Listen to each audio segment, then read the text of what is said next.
Olá a todos vocês, meu nome é Sebastião, sou professor de História. Eu vou falar para vocês sobre a Proclamação da República, ou seja, a República Velha no Brasil. Então, vamos começar com a reprodução aqui de slides.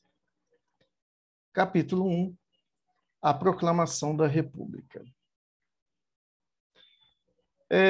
Nós sabemos que ocorreu um período imperial que vai com Dom Pedro I, período regencial, e chega até Dom Pedro II em 1889.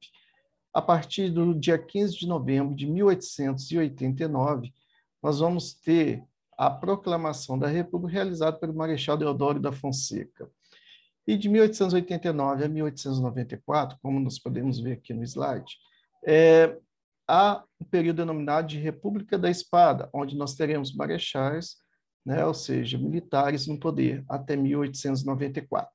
A partir de 1894, nós teremos presidente de origem de caráter civil, que vai até 1930, quando há uma revolução, que é a Revolução de 1930. Nesse período, nós teremos a chamada República Oligárquica, marcada também por revoltas civis de 1894 até 1922.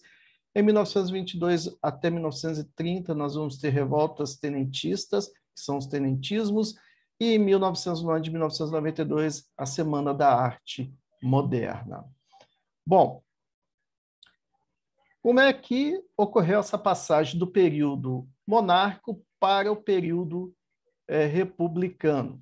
Então, nós temos vários motivos que levou ao fim do período monárquico no Brasil. Primeiro, está ligado às leis abolicionistas, que gradativamente foram minando o poder monárquico no Brasil, tais como a lei do ventre livre, a lei dos sexagenários, a lei Eusébio de Queiroz e, enfim, a lei Áurea, assinada pela princesa Isabel, da qual gerou grande descontentamento da classe oligarca com a monarquia no Brasil. A outra questão está ligada a crises militares. Quais são essas crises militares? Estão ligadas simplesmente ao fato de que os militares no Brasil, após a Guerra do Paraguai, tiveram contato com outras nações republicanas e, com isso, começaram a divulgar essas ideias dentro do território nacional, fazendo uma certa oposição à monarquia. Muitos deles foram perseguidos, alguns foram presos e foram proibidos de se manifestar publicamente sobre essas ideias republicanas. Também nós temos a perda do apoio da igreja, principalmente ligado ao fato de que os bispos de Belém e Olinda acabaram proibindo a entrada de maçons na igreja, lembrando que Dom Pedro II era o grão-mestre da maçonaria no Brasil, assim como grande parte das elites nacionais, as elites oligárquicas. Bom, essas elites vão gradativamente tirando o apoio, essas elites econômicas, e é somada toda esse pano de fundo que eu estou mostrando para vocês, vem também a classe média, que vão fundar agremiações republicanas e vão fazer grande oposição ao governo monárquico de Dom Pedro II. Mediante esse fato, nós vamos ter o quê? Em 15 de novembro de 1889, a proclamação da República do Marechal Deodoro da Fonseca. Então, nós temos aí o Marechal Deodoro da Fonseca, uma imagem aqui abaixo sobre esse episódio, uma pintura, né, sobre óleo, de óleo sobre a tela de Benito Calixto, e aqui retrata essa pintura, esse episódio na qual o Marechal Deodoro, amigo de infância de Dom Pedro II, acaba cedendo às elites nacionais, às forças militares no Brasil e proclama a República no Brasil.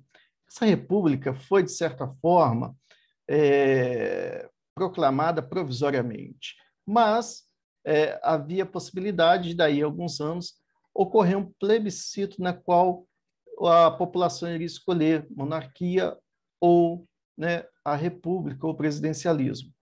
Lógico, ocorreu 109 anos depois da proclamação da República esse plebiscito na qual venceu o presidencialismo, né, as ideias republicanas.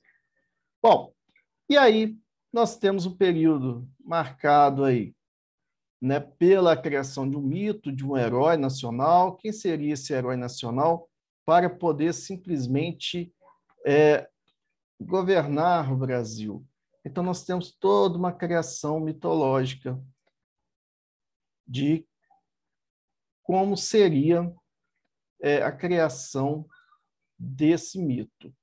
E aí nós vamos ter o quê? Vamos ter respaldado aí a questão, né, de alguém que poderia simplesmente trazer à sociedade o quê? Trazer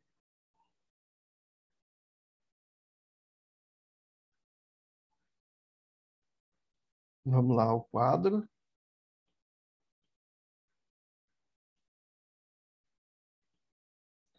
E aí vem toda essa ideia de trazer à sociedade uma certa tranquilidade. Então, quem seria esse mito? Esse mito eles vão trabalhar na figura de quem? Na figura de alguém que pudesse representar as classes sociais no Brasil e também religiosas. Então, eles começaram a pintar uma pessoa que fosse muito próxima e que fosse capaz de ser reconhecido pela sociedade, mediante ao fato de que a sociedade, no 15 de novembro de 1889, a população assistiu tudo aquilo que bestificada, não sabia o que estava acontecendo, não ocorreu participação popular. Então, ela não foi consultada e, para isso, foi criado um herói da República. E esse herói foi essa imagem que está aqui abaixo, Tiradentes, na qual parece com Jesus Cristo, foi enforcado, morreu pela República, e com isso seria alguém que facilmente toda a sociedade iria reconhecer, uma pessoa boa, né? Jesus era bom. Então há essa analogia com Jesus Cristo e Tiradentes nesse momento.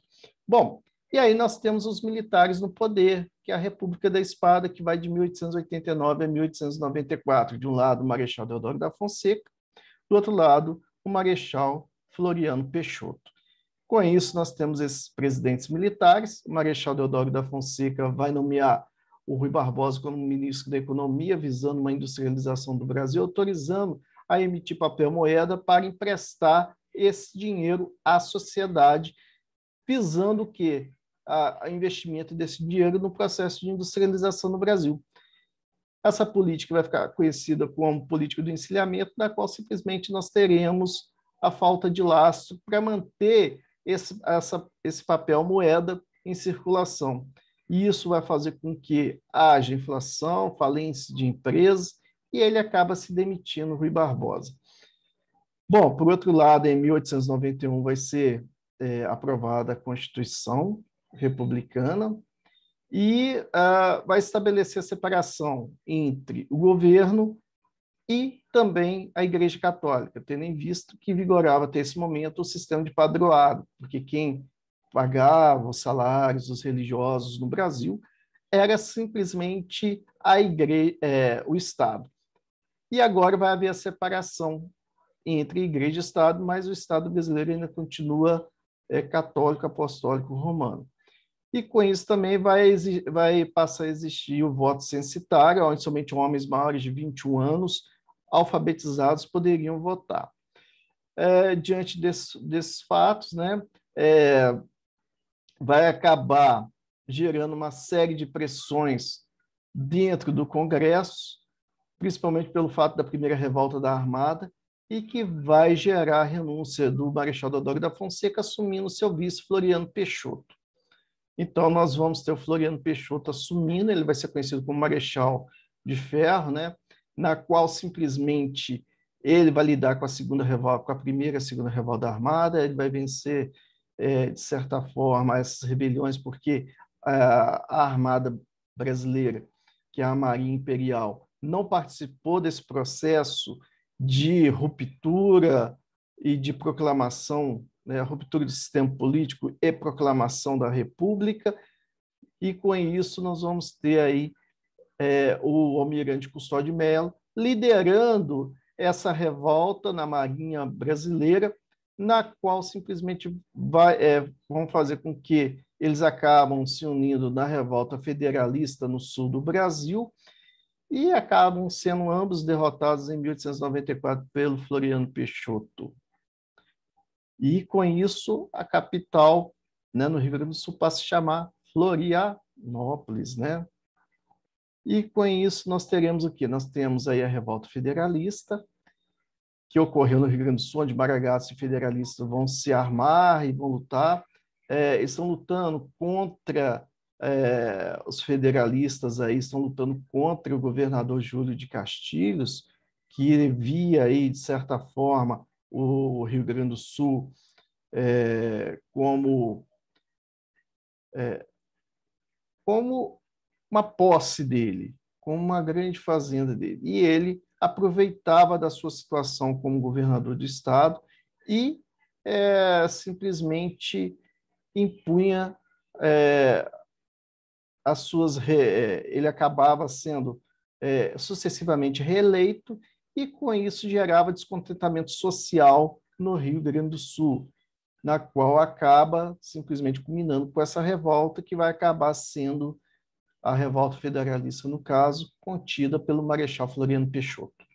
Bom, e aí vem o período da República Oligárquica a partir de 1894, na qual nós teremos aí como primeiro presidente Prudente de Moraes, que está ligado à cafeicultura de São Paulo, Minas Gerais, e ele começa seu mandato negociando esse acordo de paz com os federalistas no Rio Grande do Sul. Ele vai enfrentar uma outra revolta, que é a Revolta de Canudos, na qual o líder dessa revolta era o Antônio Conselheiro. O Antônio Mendes Maciel, ou Antônio Conselheiro, ele vai angariar as pessoas que viviam no sertão nordestino, passavam por necessidades, fome e o descaso político em relação a eles, e com isso eles vão se reunir na figura de Antônio Conselheiro, que era evangelista e gostava de evangelizar as pessoas, cuidar das pessoas, e com isso vão se estabelecer na antiga fazenda, uma antiga fazenda no interior do sertão nordestino, próximo ali ao rio Vaza Barris. Então, o que acontece? Lá ele monta um arraial, que é o arraial de Belo Monte, e ali vai resistir o quê? As investidas dos governadores locais e também do Exército Brasileiro. Ele é visto como monarquista, tentando restaurar a monarquia naquela região, e a reclamação da Igreja Católica, que está perdendo fiéis para Antônio Conselheiro, e também dos latifundiários, que estão perdendo seu poder, está perdendo aquelas pessoas que estavam sob seu controle dentro das grandes fazendas ali. Então, os coronéis começam a não ver com bons olhos e organizar essas expedições militares. Com isso, o governo Prudente de Moraes começa a organizar essas expedições militares até que o exército brasileiro entra, e a última dessas expedições, que foi a 7ª expedição militar rumo a Canudos, acaba vencendo Canudos, milhares de pessoas são mortas, e no local é construída uma barragem que, de tempos em tempos, durante algumas secas, aparecem lá os restos, né, as ruínas da antiga cidade de Belo Monte. Bom, construída ali na fazenda Vaza Barris, né, que era chamado a fazenda ali. Bom, diante disso vem Campos Sales, que vai assumir em 1898 a 1902. Campos Sales vai inaugurar a política do café com leite, na qual simplesmente vão se revezar no poder São Paulo e Minas Gerais. Eles vão se unir como os grandes pleitos eleitorais do Brasil nesse período, e eles vão sucessivamente indicar esses candidatos à presidência no Brasil. Bom, sendo assim, também é inaugurada a política dos governadores, na qual simplesmente as eleições municipais estão atreladas a essa política dos governadores, na qual o prefeito vai apoiar um governador de determinado partido, ele vencendo, estando ligado ao presidente da República, vem verbas para o Estado, que chegam verbas nos municípios, aonde essas verbas são empenhadas, né, em construção de pontes, estradas, pracinhas e tudo mais. Bom, e há uma série de políticas nesse período que vão dar sustentabilidade a essas oligarquias.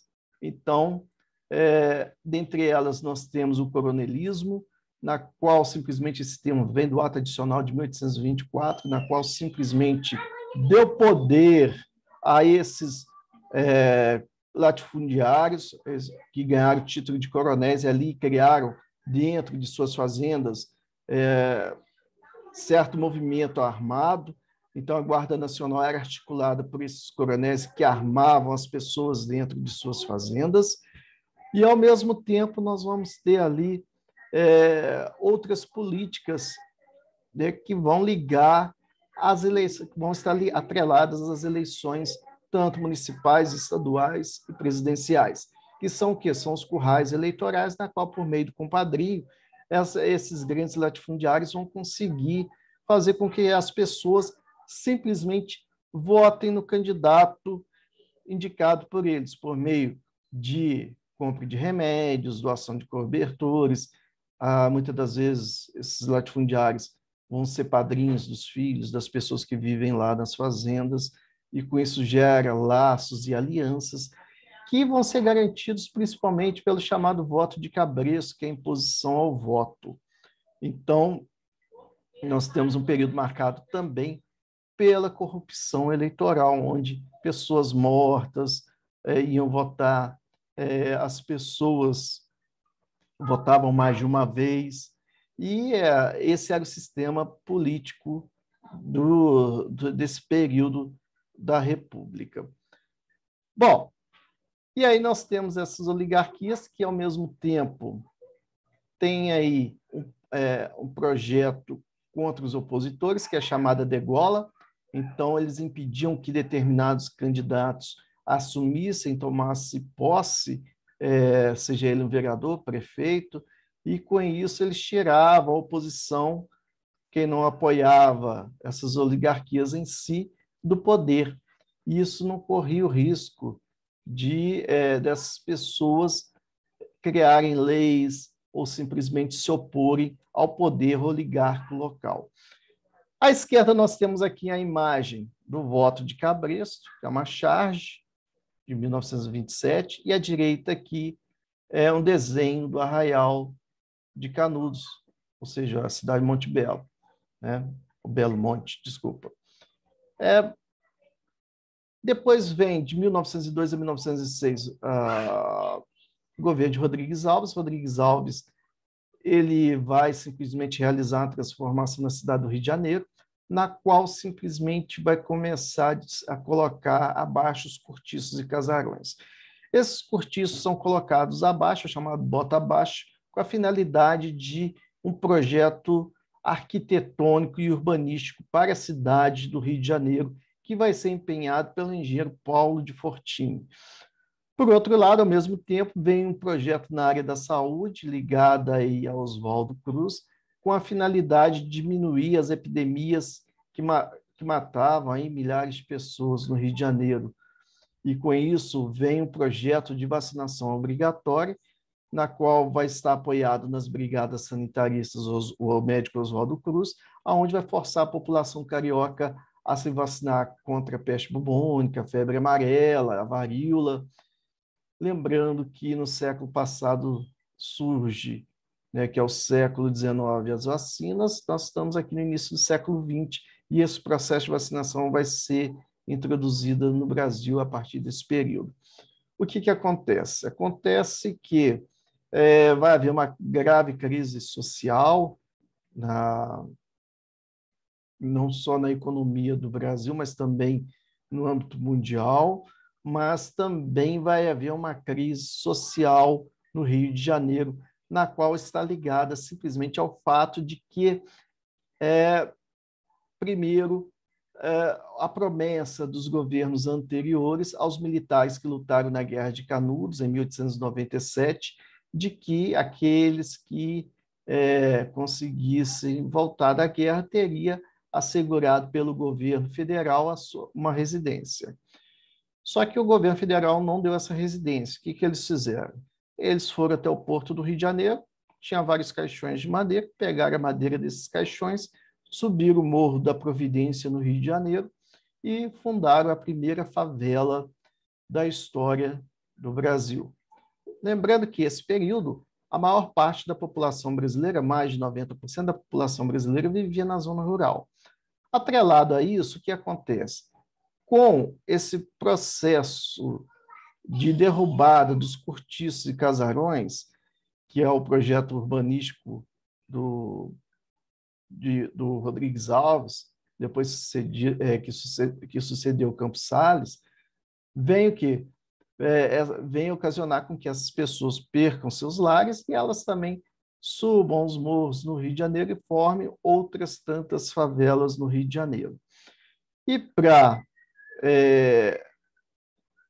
simplesmente aumentar o problema social no Rio de Janeiro, nós temos a falta de moradia, a carestia, ou seja, a falta de alimentos, a inflação, a falta de emprego, que vai gerar simplesmente revoltas populares que estão ligadas a questões também culturais, que as pessoas estavam tomando vacina e era uma novidade que estava chegando no Brasil naquele momento.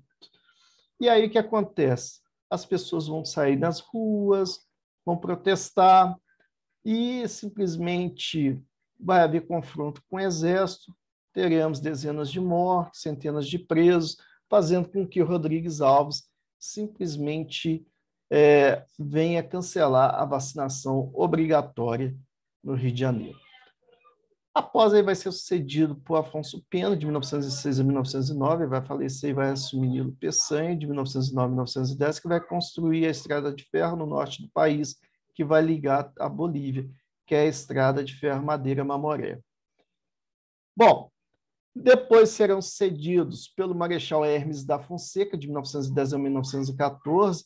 O Marechal Hermes da Fonseca vai enfrentar a revolta da Chibata e vai sentir o primeiro abalo dessa política do café com leite, na qual os governos periféricos vão começar a fazer oposição, tais como Rio Grande do Sul, Bahia, Paraíba. Então, outros países vão começar a questionar essa alternância no poder, na indicação e na eleição desses presidentes no Brasil.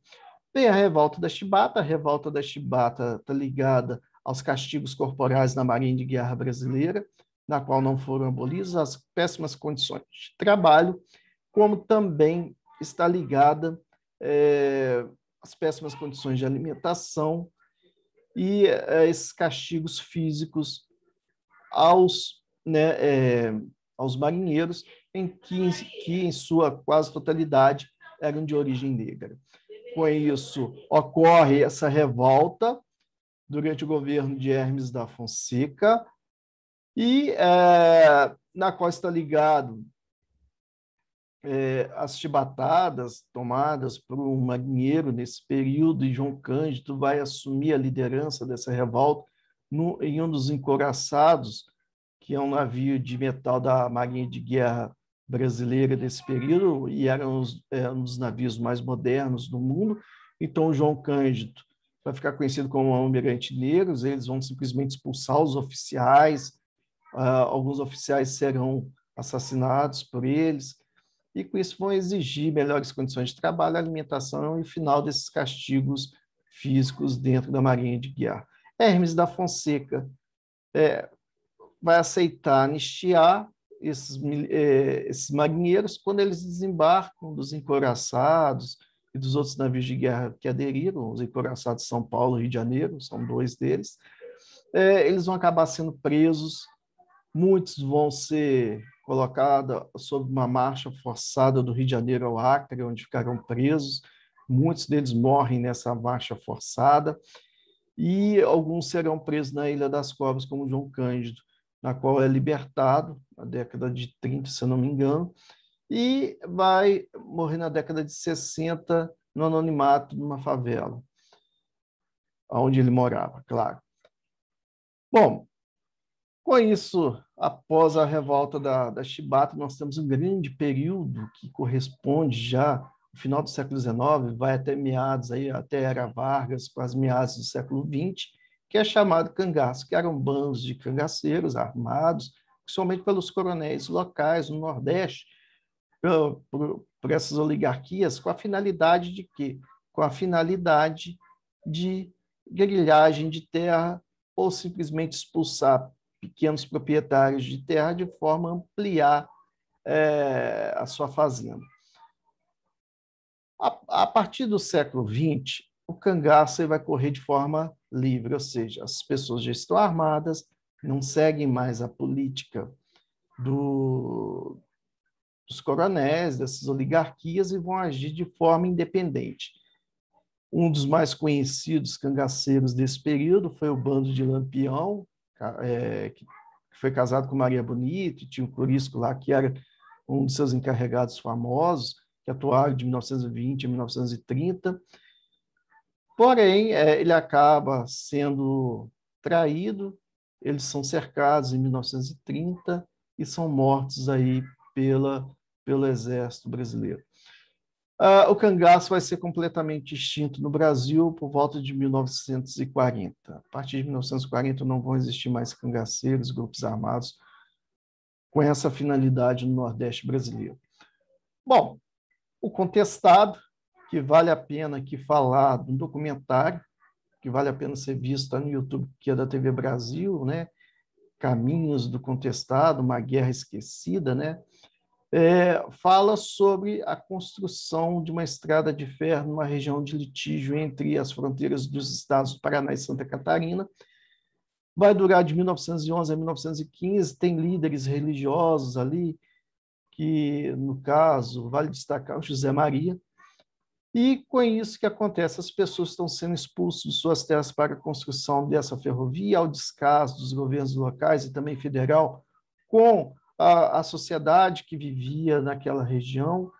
Então, com isso, nós vamos ter grande violência do governo federal, principalmente para retirar essas pessoas de suas terras, que já estão ali há algumas gerações.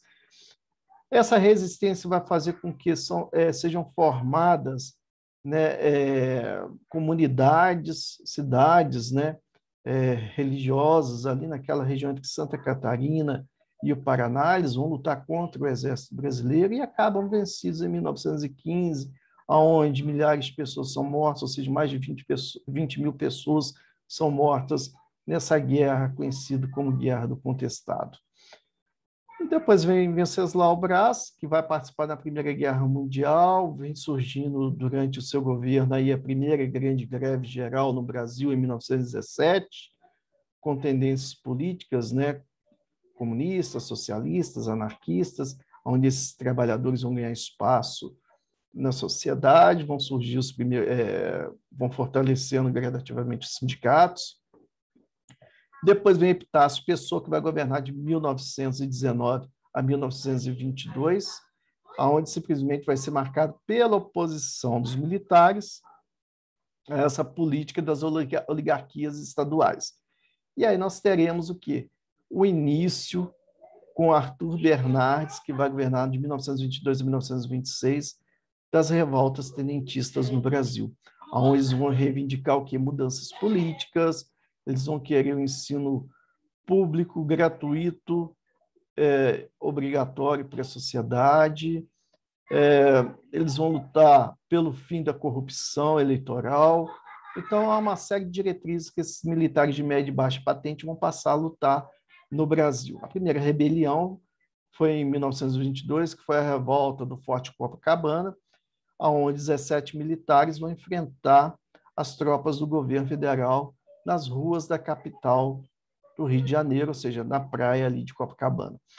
Em 1924 vai ocorrer a Revolução Paulista, envolvendo militares de São Paulo, aonde simplesmente vão acabar, são 24 dias de rebelião em São Paulo, eles vão acabar se dirigindo ao Rio Grande do Sul, que está havendo uma outra rebelião, e vão se unir a essa rebelião no Rio Grande do Sul, formando a Coluna Prestes, que vai caminhar pelo Brasil. O Brasil, igual eu falei, ainda nesse período basicamente rural, tentando angariar o apoio das pessoas no Brasil para essa transformação, para conquistar esses ideais aí propostos pelos militares de média e baixa patente do Exército Brasileiro.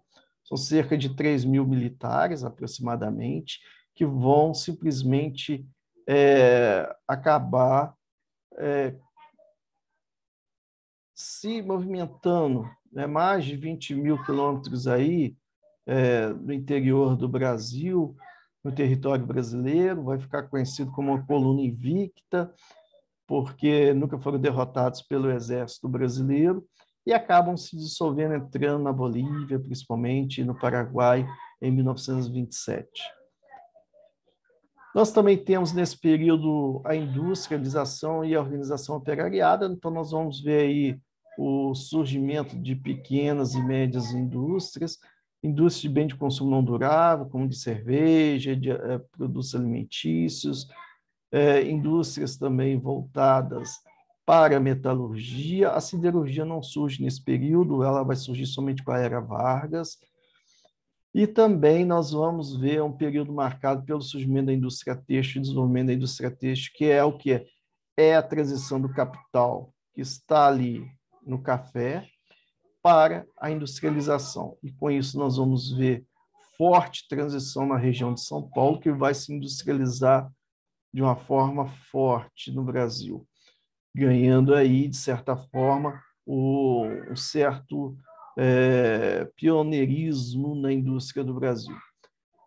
Lembrando que passa até a concorrer com a chamada Manchester Mineira, que era a cidade de fora, que era a região mais industrializada durante o período imperial, mas acaba sendo superada devido aos investimentos, o grande investimento e transição do capital aí no início do século XX em São Paulo. Também são criados sindicatos, as ligas operariadas, e com isso vão surgir movimentações exigindo aí manifestações exigindo melhores condições de trabalho, jornadas de 8 horas diárias de trabalho, folga semanal, férias e aposentadoria. Então, começa a surgir essas movimentações operariadas, como podemos ver aí no jornal A Capital. Ok?